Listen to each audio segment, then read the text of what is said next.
This article refers to the sports development teams and documents the journey spanning technologies. There are several development teams within Hillside Technology, each facing diverse challenges.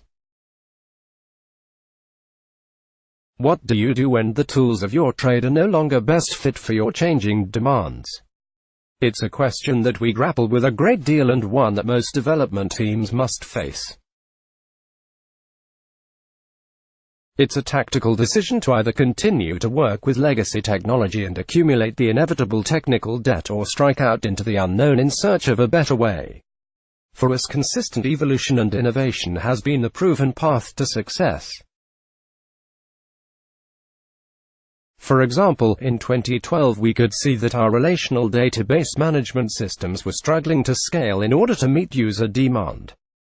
There were certain data sets we were struggling to process through our legacy systems, as the database solution was not able to match demand. In that instance, it was an older technology that provided a solution to our massive parallel processing problems. Erlang was developed in the 1990s by Ericsson for telephone switches, and we found that our problems of reliability and scale were very similar to those encountered by the engineers of their exchanges. With Erlang we could greatly reduce the size and complexity of our codebase and build relatively simple, highly scalable systems at pace. This has seen us transition away from Java, and as a result we have reduced the complexity of our code, while enjoying unprecedented scale, yet employing fewer physical machines within our estate.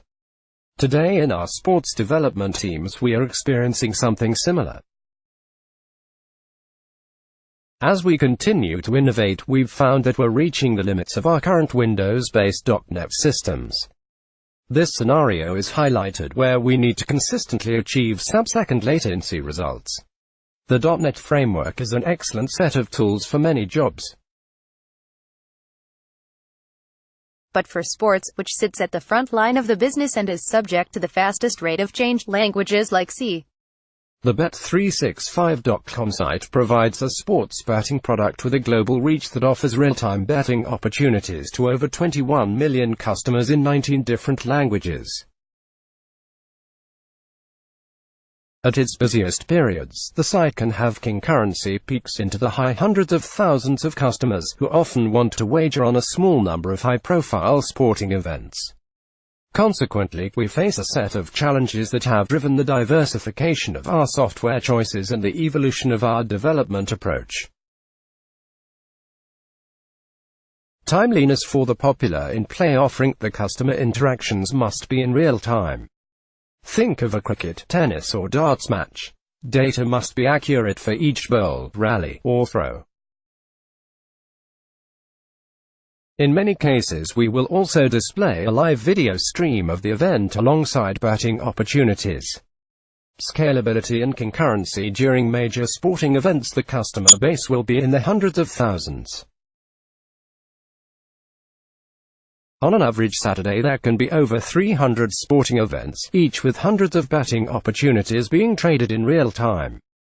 Diversification across our global offering. We attempt to localize our product, tailoring the site by language and ordering at the sporting events to ensure they're the most relevant to that market.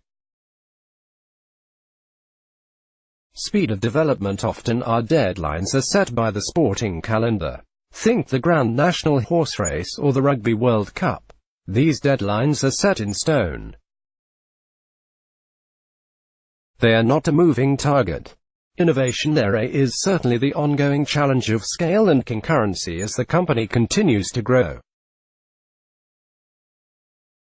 However, we must also innovate and introduce new services that ensure we meet the demands of the customer base, which are becoming more and more sophisticated.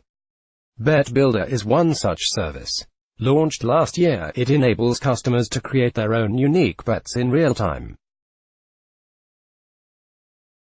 The system was the first of its kind in the industry, and many felt that it may not be possible to implement. This is especially apparent during the real-time activity of the in-play calculations. More challenging still, services like Bet Builder don't place incremental load on the system, they create exponential load. Maintainability: as our systems become more interconnected and sophisticated, so ongoing maintenance and further development also increases in complexity. The more we can simplify our codebase, the better we can respond to challenges that occur in the live environment. Speed of delivery, performance and maintainability are cornerstones of our success, but are becoming harder to achieve with our current toolkit. However, unlike where we had used Golang previously, the solution to our problems was not found in the past but in something rooted very much in the present day. When investigating the challenges we faced, we found they were very similar to those experienced by Google.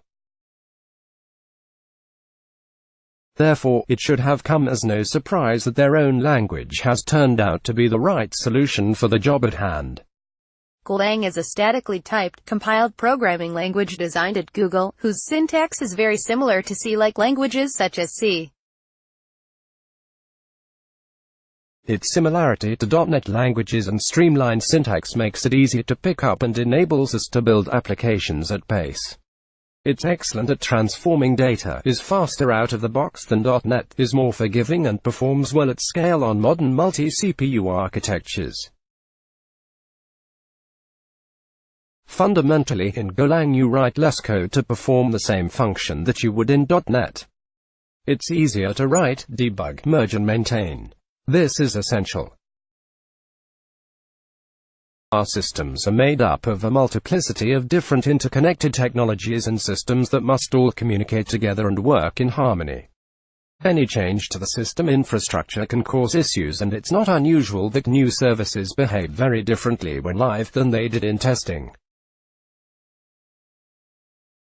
Therefore, anything we create must be easier to maintain. The more challenging it is to develop, the more people you need to run it or bring in to troubleshoot should something go wrong. Golang's simplicity of syntax and forgiving nature removes a great deal of this complexity. What's more, it is also an excellent gluing technology that ensures our Linux systems can connect to our Windows systems. It has been our experience never to underestimate the cost of cross-linking operating systems. Within sports development we had also considered .NET Core due to familiarity of syntax to our existing developer community, but our testing showed for our Bet Builder product that runtime performance was not as high as equivalent tasks written in Golang, and at the time, the knowledge gap between .NET and Golang was not sufficient enough to offset this decision. Perhaps more importantly, Golang allows a simple transition away from the Windows platform onto the Linux ecosystem. This then is allowing us to move into the space of other opportunities such as container-based delivery, which is more mature in the Golang space, thus furthering our ability to cope with the challenge of instantaneous demand at high volumes. We are now moving to a space beyond Windows. Linux is becoming our natural home as we find ourselves using a suite of technologies, led by Golang, that are more at home on the open-source platform. Alan Reed, head of sports development, Hillside Technology, Image Credit, Everything Possible, Shutterstock, Let's Block Ads. Why?